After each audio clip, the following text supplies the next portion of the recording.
si bien la idea es hablar de la década del 60, deberíamos mirar un poquito hacia atrás para entender qué es lo que sucede durante toda la década del 60.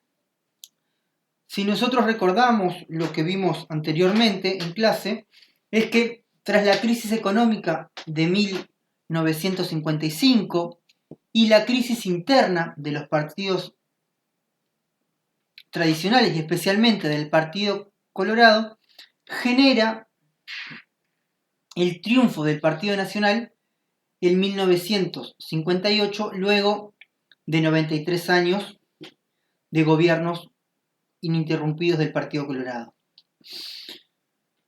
También recordemos que el catorcismo, sector liderado por los hijos de José Valle Ordóñez, obliga al sector de Luis Valleverres a gobernar sin apoyo parlamentario, es decir, sin el apoyo parlamentario necesario que favorezca la gobernabilidad, lo cual provoca que esa falta de apoyo,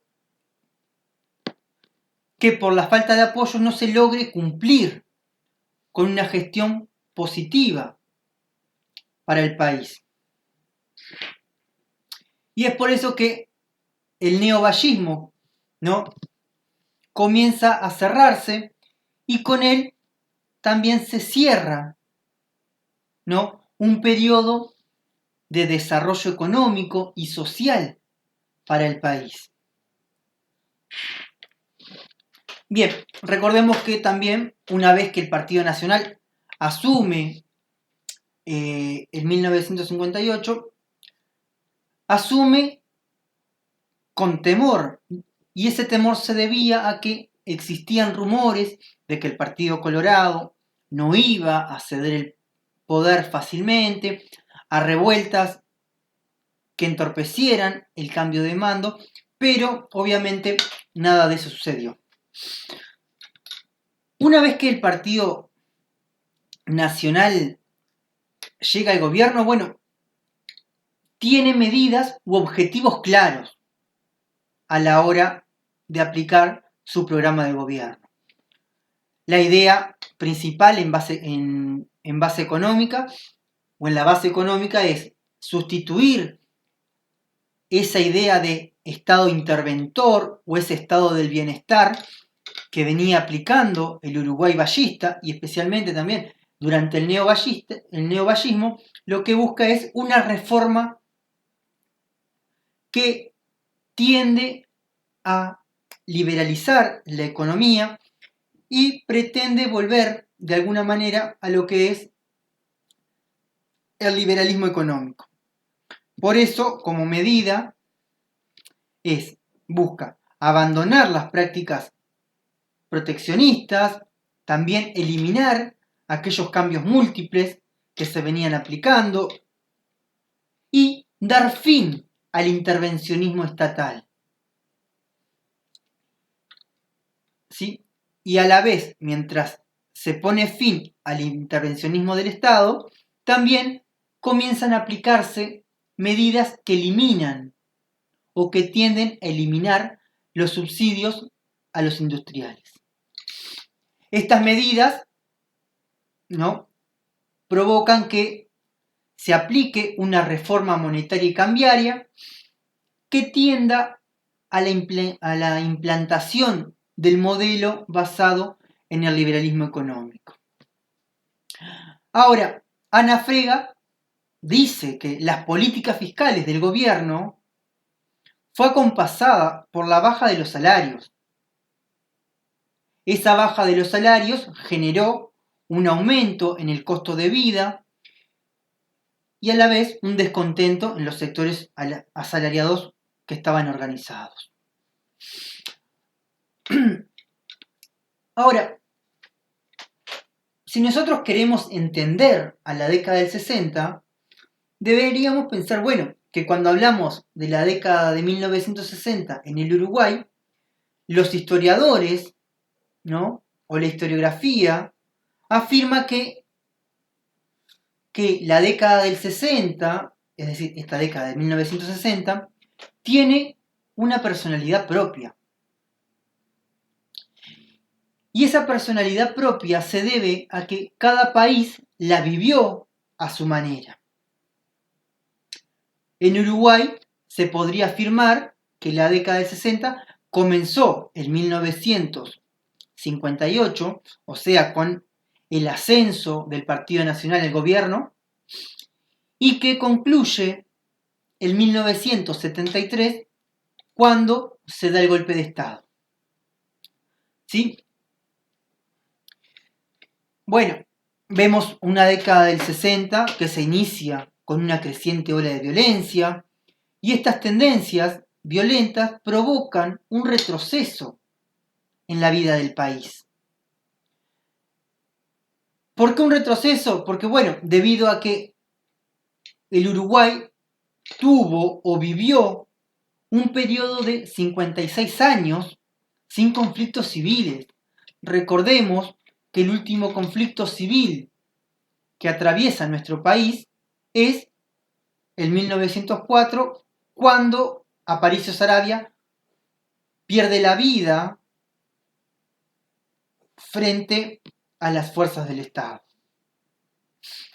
Ahora, la dureza de la crisis, la influencia de la Revolución Cubana y la aparición de nuevos sectores sociales como son el movimiento sindical, especialmente haciendo referencia al movimiento sindical organizado en la CNT, y también el movimiento estudiantil, pero también en esta década del 60 aparecen movimientos políticos. Hablamos del movimiento guerrillero, personificado en el MLN, los partidos de ideas, y también aparecen movimientos políticos de ultraderecha. Frente a esta situación, ¿no? Y frente a la aparición de estos movimientos sociales y políticos, favorece o permite la instalación de una polarización ideológica en el Uruguay. Y esta polarización ideológica y política provoca que el modelo, ese modelo que se caracterizó por respetar y tolerar a todos, comenzara a transformarse y comenzara a aplicarse en el Uruguay una casa de brujas gracias a las influencias del macartismo. Claramente que recordemos que estamos en la influencia o en el contexto del desarrollo de la Guerra Fría. Bueno, cuando nosotros hablamos del macartismo, decimos o deberíamos entenderlo como un conjunto de acciones políticas llevadas a cabo por Estados Unidos en el marco de la Guerra Fría y que se basó principalmente en la persecución, encarcelamiento y represión de las personas de las cuales se sospechaba. O sea, no había certeza, no importa si se sospechaba que eran integrantes o simpatizantes de las ideas comunistas o estaban influenciados por la Revolución Cubana, se aplicaba este macartismo. Y gran papel o gran es el rol que cumplen en este contexto son las Fuerzas Armadas. Ahora, claramente, ¿qué sectores se habrán visto perjudicados por esta casa de brujas? Bueno, la crisis económica y social sacude al Uruguay durante la década del 60. Ambienta el autoritarismo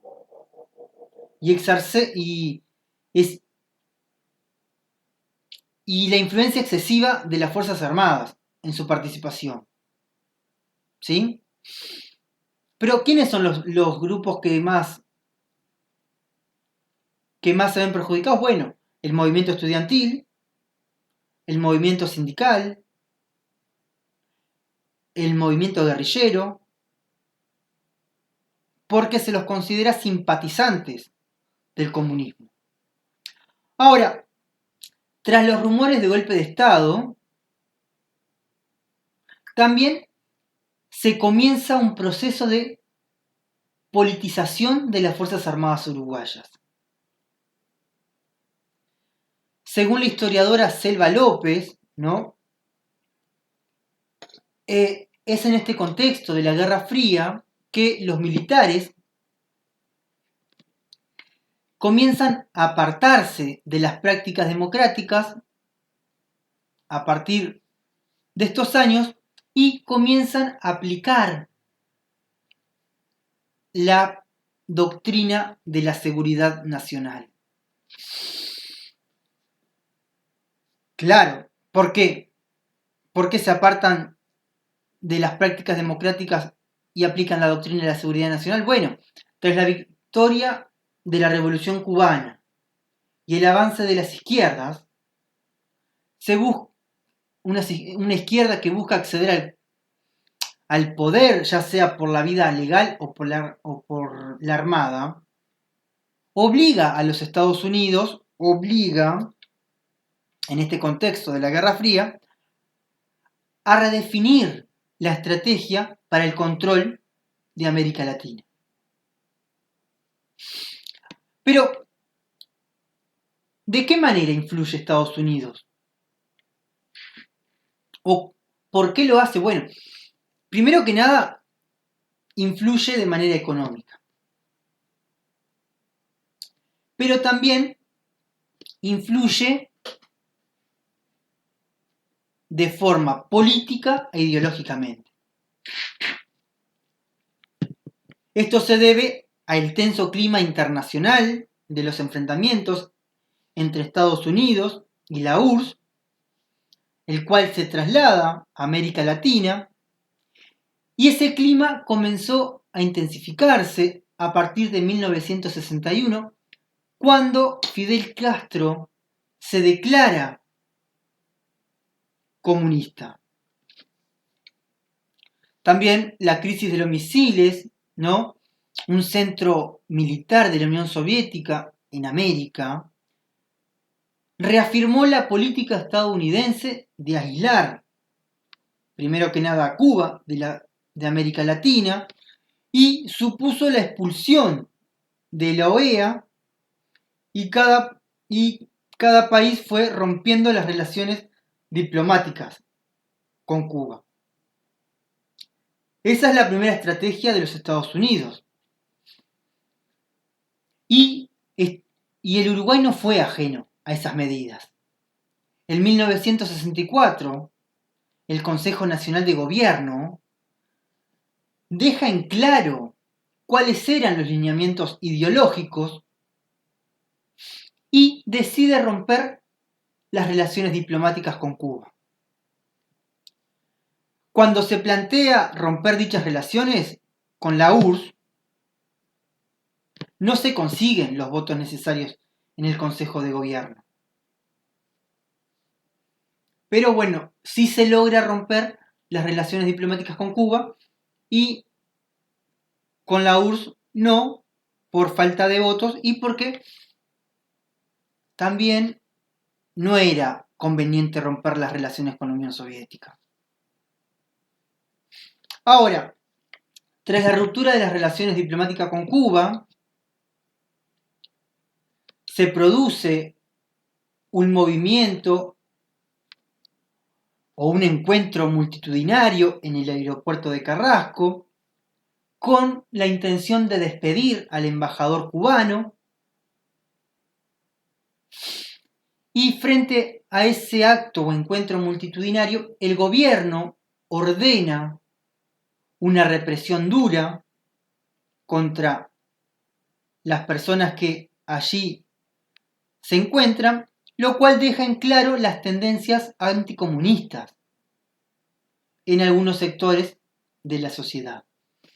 Ahora, estas tendencias anticomunistas, manifestadas por los conservadores del partido de gobierno, especialmente por el herrerismo y el ruralismo, pero también por algunos integrantes del Partido Colorado.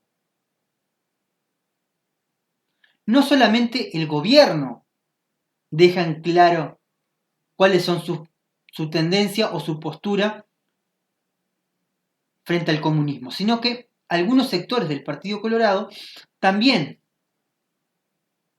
dejan en claro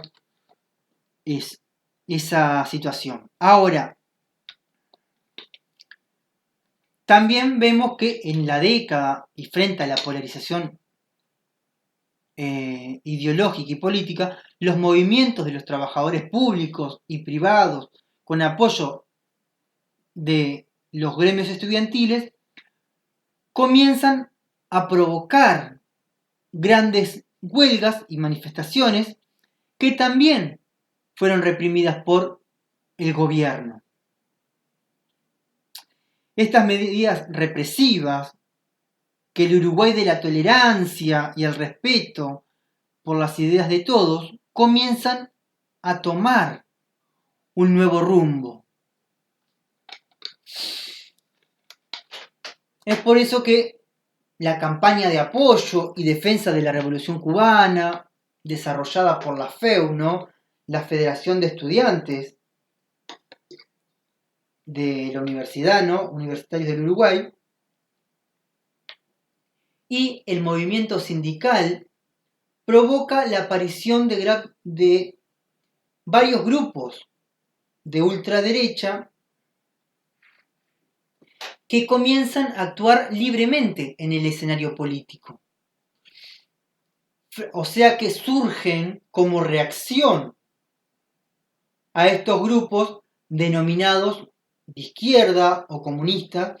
Por eso surge este grupo ultraderecha como reacción.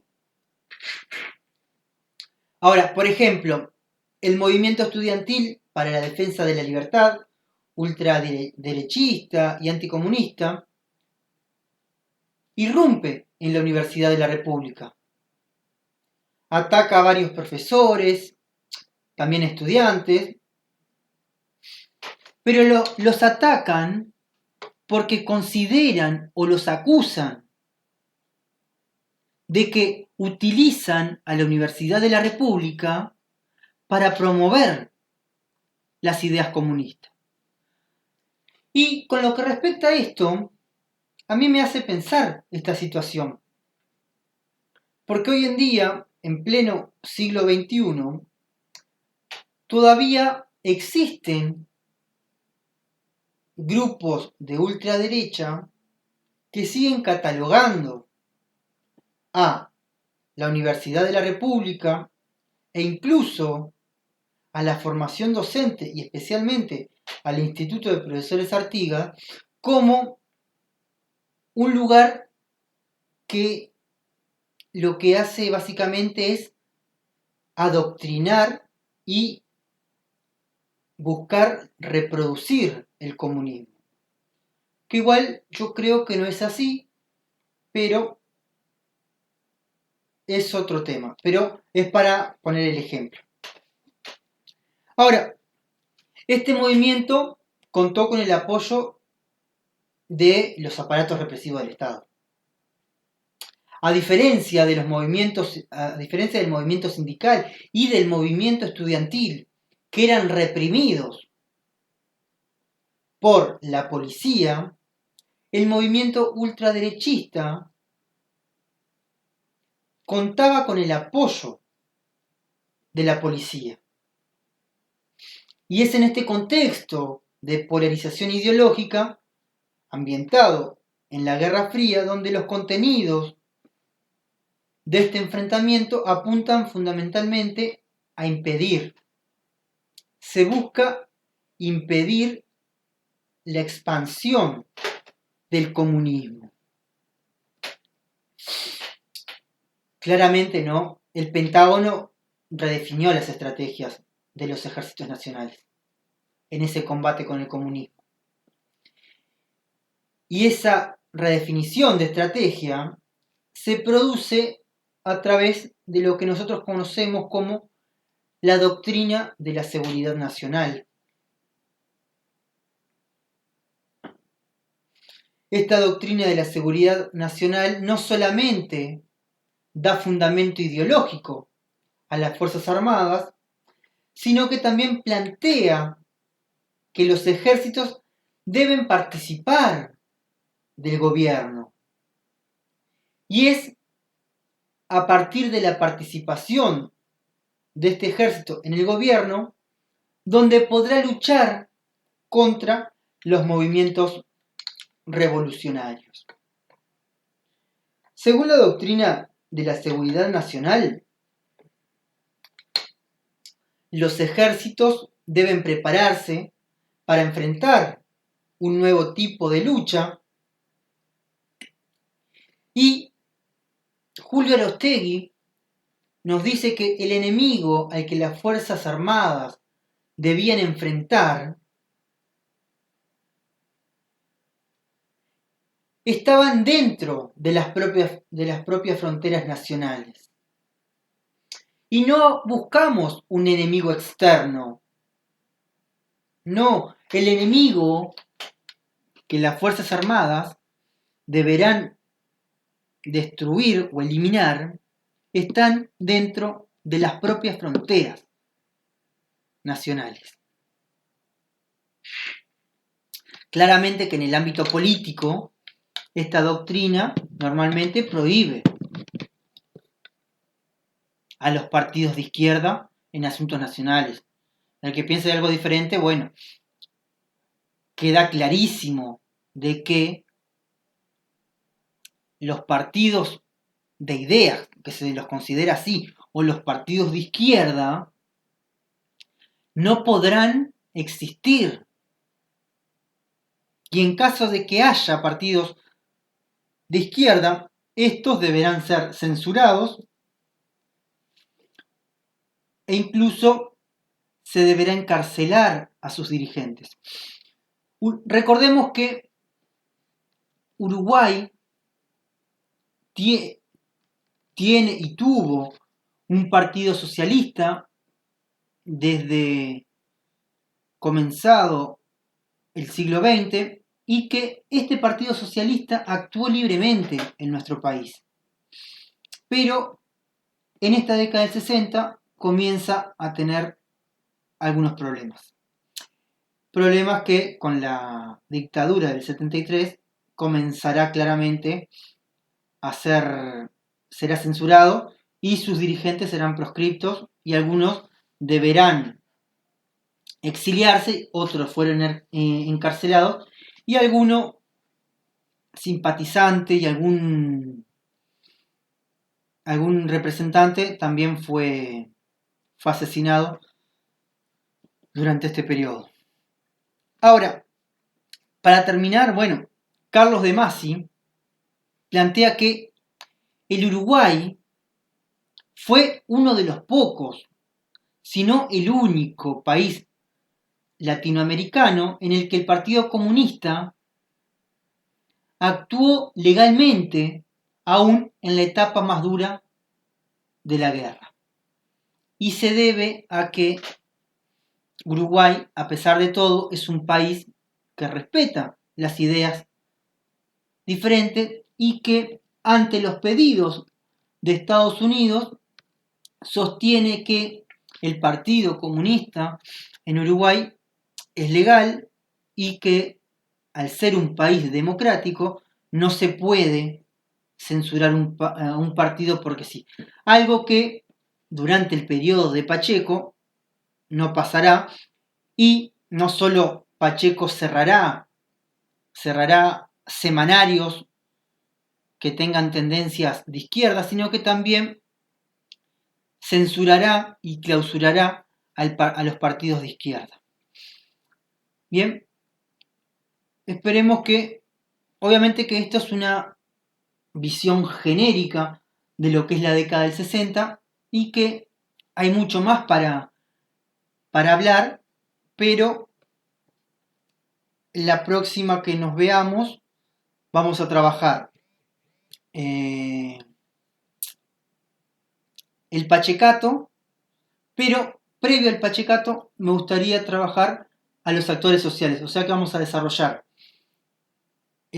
a la CNT, al movimiento estudiantil y como grupo social, como grupo armado al MLN y después, después sí vamos a trabajar lo que es el Pachecato y el ascenso al autoritarismo y ver cuáles fueron las medidas que Pacheco aplica entre el 68 y el 71.